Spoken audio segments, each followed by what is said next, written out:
But without further ado, we've got a great gathering of agroecology community people working with Leys, looking at the role of Leys in cropping systems. It's something that I've done back at home on the family farm, and I'm really inspired to look at the potential for this, of bringing Leys back into cropping systems. So really excited to have speakers here today. I'll pass over to Samantha, who's our chair. Thank you, Katie. So to start off, who here, out of interest, who's here's a farmer who already has Leys in their system? Raise your hand. Okay, and who here is a farmer who's interested in introducing Leys? Oh, good, quite a good mix. Okay, so there's a number of reasons why farmers consider introducing Leys into an arable rotation. So they range from soil health benefits, so thinking about things like fertility, drought resistance, flood resistance, to pollinators, or specifically for the benefits to livestock. We're going to look at some of those benefits, but there's also a number of challenges and questions associated with Leys that have to be overcome. So whether that's graze or not to graze, how many species do I have, how long do I leave the ley in for, how do I get it in, how do I get it out. So we've got three speakers here who are going to have discuss some of those benefits and challenges. We're going to start off with two speakers discussing some of the benefits to soil health. So we've got Lizzie Sagoo here from ADAS, who's going to talk a bit about the effect of Leys on soil character and start to address some of those management questions we've got. She's going to be followed by Lydia Smith from Liable, who's going to talk a bit about the microbial interactions and some ongoing work that's just starting with the SARIC project, looking at the effects of species mixtures, tillage practices and grazing practices on the benefits observed from Leys. And then we're going to finish off with Joe Howard from Little Mutton Farm, who's going to share some of his own experiences with Leys within his farming system, his arable and horticulture rotation. And then we're going to finish off with kind of 20 minutes or so for your questions, your experiences, start to see what you're trying, what you're thinking of, how it works for you. So without further ado, I'll hand over to Lizzie.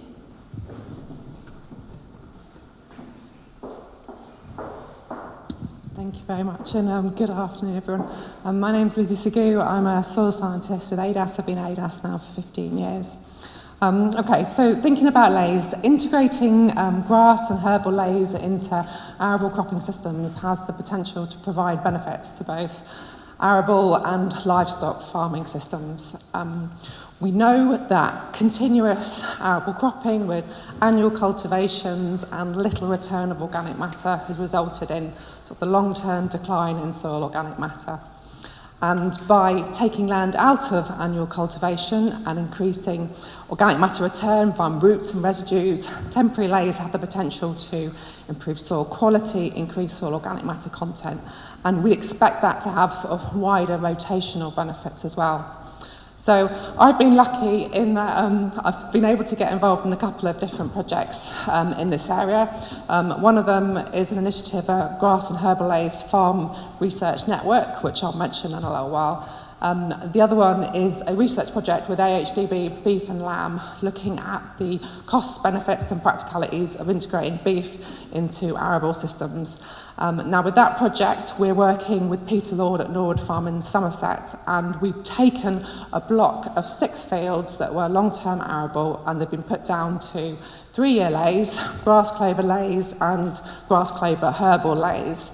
And we're following the period before, during and after the ley. We're looking at livestock performance, the economics of the system, as well as impacts on soil quality, weeds, and also benefits for the following crop. Now, one thing these sorts of long-term experiments teach you is patience. You know, as a soil scientist, one of the aspects I'm most interested in is the impact on soils. We spent quite a bit of time in these fields in August 2017, digging holes, taking samples, making assessments, and now to wait patiently until the end of next year when we can repeat the work and then hopefully maybe come back and give you some results in that piece of work. And that's a site that I would hope and anticipate that we can come back to again sort of over much longer term as well. So sustainable soil management is central to delivering resilient and economically profitable farming systems. And if we're thinking about managing soils to maintain soil quality, it's really all about good soil organic matter management. And that's because if we recognise that soil is a living system, we can see that the majority of soil functions, whether it's nutrient cycling, water storage, carbon storage, they're driven by biological processes that are underpinned by soil organic matter decomposition. So organic matter is the food source for the soil biology. That drives nutrient cycling. Turn the actions of soil biology are important for soil aggregation and structure, which in turn has important implications for the soil water holding capacity as well. So if you're looking at sort of the overall quality of your soil, actually taking a sample and measuring it for soil organic matter gives you a good overall indicator of soil health. Now, we can increase our soil organic matter content by a combination of increasing our inputs and reducing our losses. So we can input organic matter into the system by increasing the return of plant residues and by bringing organic matter in the form of livestock manures and composts. We lose carbon from the system to the atmosphere as carbon dioxide from the oxidation of carbon in the soil, and also in water as dissolved organic carbon or via erosion in soil particles. Putting arable land down to grass pasture is probably one of the most effective ways of building soil organic matter, because you have the combination of taking the land out of annual cultivation, and it's the cultivation that oxidises that carbon, and also then you have the organic matter returned in the roots and the residue from the grass, as well as the dung from the grazing livestock. But it's important to remember that increases in organic matter content it's a long-term process, and these changes are also finite and reversible. So you're not going to be able to increase your organic matter content indefinitely, and the rate of change will decline over time as you reach a new equilibrium. And also that if you want to maintain that benefit to soil quality, really that soil improving practice needs to be continued indefinitely, because we can go backwards as well as forwards. So we know that putting arable land down to pasture can improve soil organic matter content.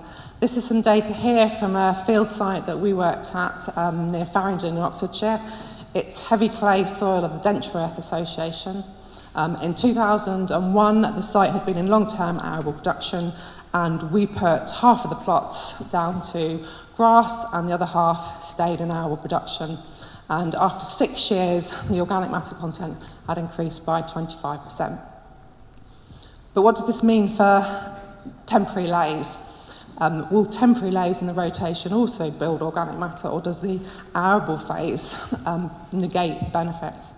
Well, there's a couple of projects we're working on sort of more recently, but up until now, there's very little published information on the impacts on soil organic matter of comparing arable and lay arable rotations in the UK. The most notable is probably the work that's been done in Woburn, the long-term experiment there, where they've got lay arable plots that was started, I think, in 1938. On sandy land at Woburn, and now that showed that it was a 3-year grass clover lay, then in a 5-year rotation, and they found there that increased the soil organic matter from 1.7 to 2.1% over a period of 28 years.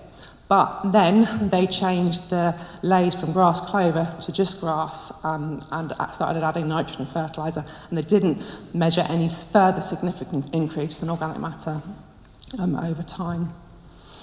And most of the work that we have got looking at benefits to soil quality of temporary lays have focused on measuring organic matter, which is really right because organic matter is key to soil health. But there's very little published information on other soil quality parameters. So things like bulk density, soil aggregate stability, soil biology. It's something we're looking at a bit more now. We're looking at it in our work. Lydia's looking at it in her work. But it's possible that the wider soil health benefits of Leys in terms of these other functions, aggregate stability, etc., may occur before we can measure changes in organic matter content, because it's really quite difficult to measure changes in organic matter, especially when they're small changes in the background of bigger soil organic matter content of the soil. So we can expect, it's fair to say that we can expect if you put arable land into a lay arable rotation, that we'd expect to see soil quality benefits, and over a longer term, we'd probably also expect to see an increase in soil organic matter content. But can I tell you on your farm how much your soil organic matter content is going to increase by? No, it would be very difficult to do that, because it will depend on a lot of factors. It will depend on your soil type. It will depend to a certain extent, it will depend on your starting organic matter level, and to a certain extent it will also depend on your rainfall and the amount of rainfall you have, because wetter soils decompose carbon slower. But it will also depend on your management of the ley, and that's something that we're really interested in. So it's questions like length of ley.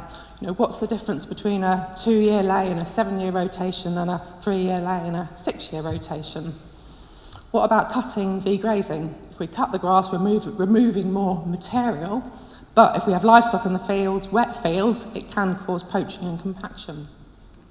What about grazing intensity? Practices that increase net primary production can be expected to increase the return of root and plant residues. So thinking things like grazing intervals, not grazing too short, mob grazing as opposed to conventional grazing. Also sward composition. You know, can we see a difference between pure grass swards and grass clover swards, or more legume-rich biodiverse swards? And I know it's something Lydia will cover in her project.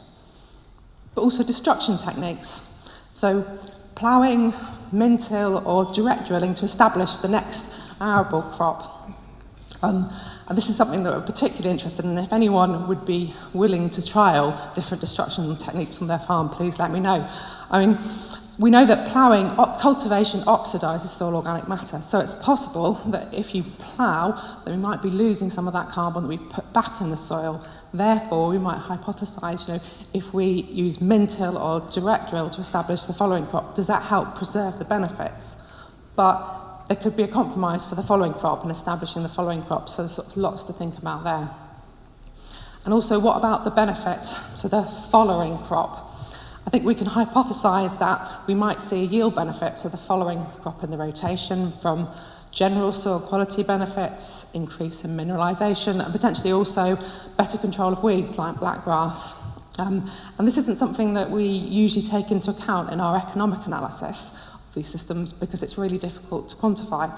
But we have got anecdotal evidence from farmers, people like Joe here, who can tell us that they think they've seen benefits to the following crops in the rotation. And so there's lots of questions still.